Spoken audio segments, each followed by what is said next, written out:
Within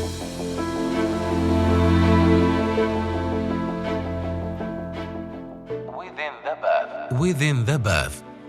Every bath begins with a vision, where ideas and strategies define directions, from the depth of strategic thinking to ever-evolving dynamics of the world.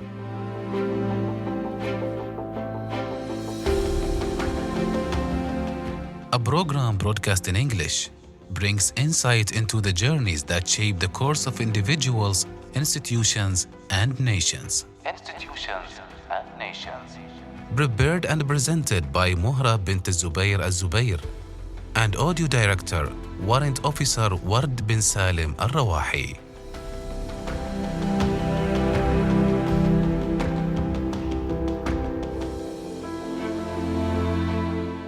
Assalamu alaikum, our dear friends.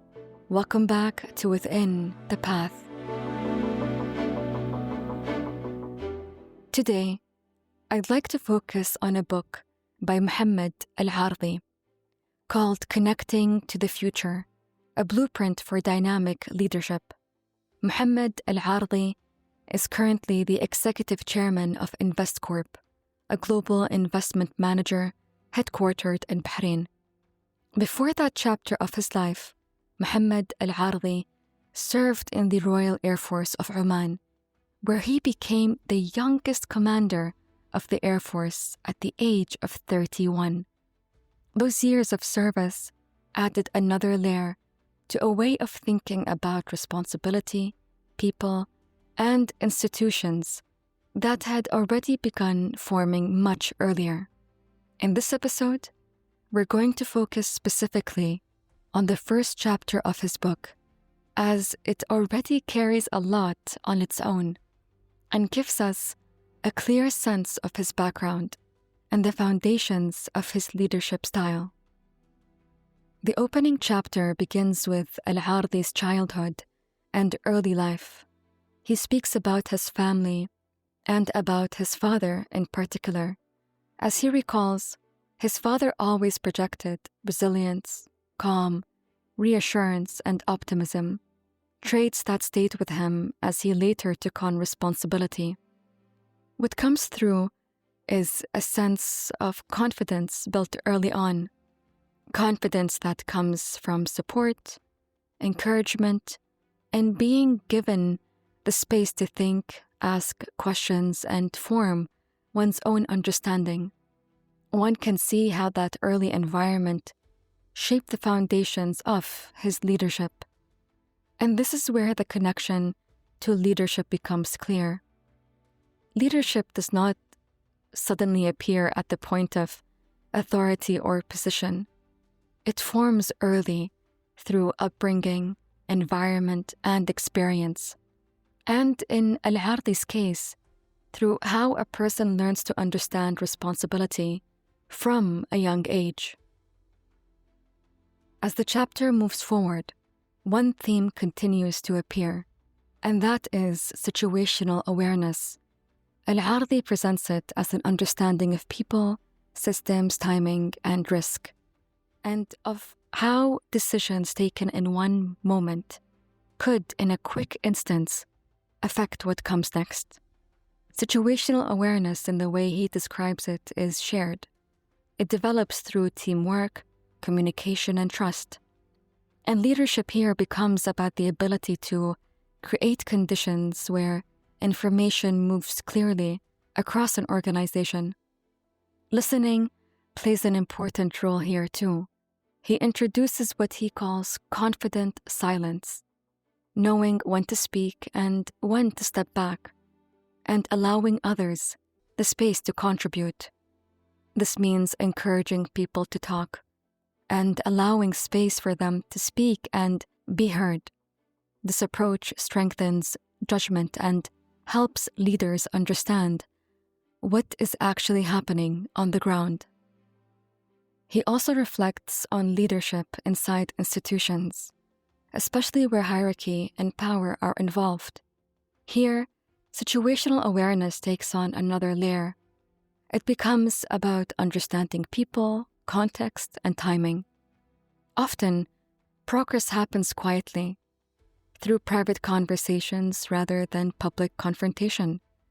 As Alardhi writes, it's more effective to sort things out on the side in private, to take a soft approach, to persuade rather than command. So, influence grows through respect, patience, and an awareness of how people respond in different settings. At the same time, there is a clear sense of realism. As Alardhi writes, when change is introduced, there will be those who embrace it, those who can be persuaded, and those who reject it entirely. This is where leadership truly steps in, through the way decisions are made, conversations are handled, and the purpose behind change is communicated. The question then becomes whether resistance to change serves the wider institution and its mission, whether it reflects a constructive concern, or whether alignment needs to be reconsidered for the benefit of the whole. In these moments, leadership is expressed through clarity, respect, and responsibility, because the focus here is not on individual preferences, but on the institution and the collective good. Our dear friends, stay tuned and we'll be back right after this break.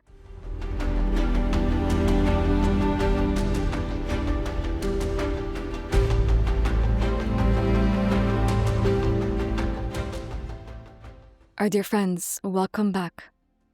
At one point in the chapter, Alardhi reflects on leaders who shaped how he thinks, and he mentions the late Sultan Qaboos, who he notes showed no hesitation in asking detailed questions and was comfortable acknowledging that he did not yet know.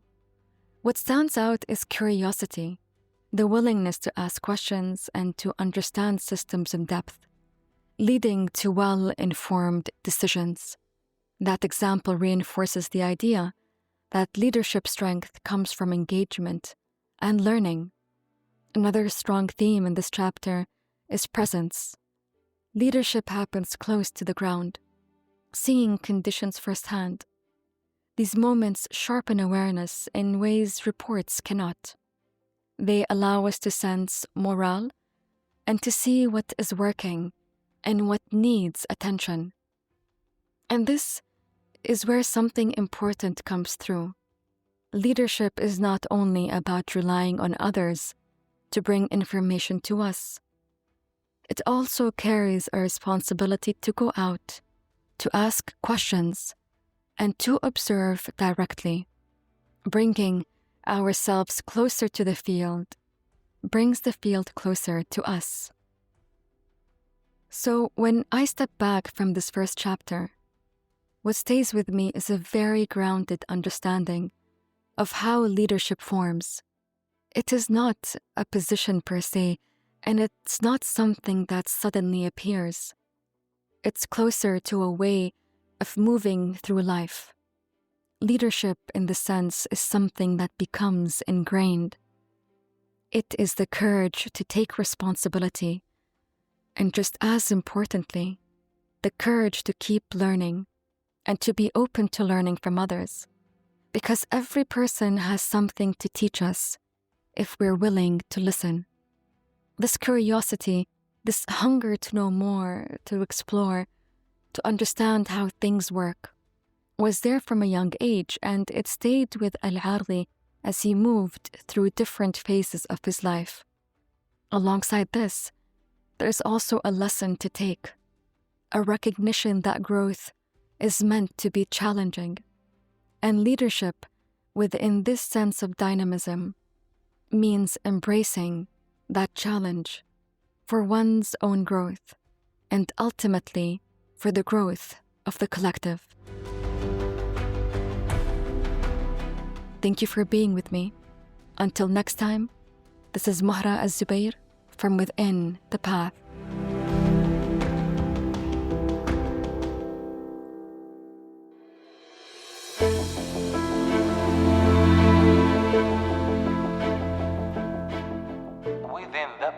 Within the Bath. Every path begins with a vision, where ideas and strategies define directions, from the depth of strategic thinking to ever-evolving dynamics of the world.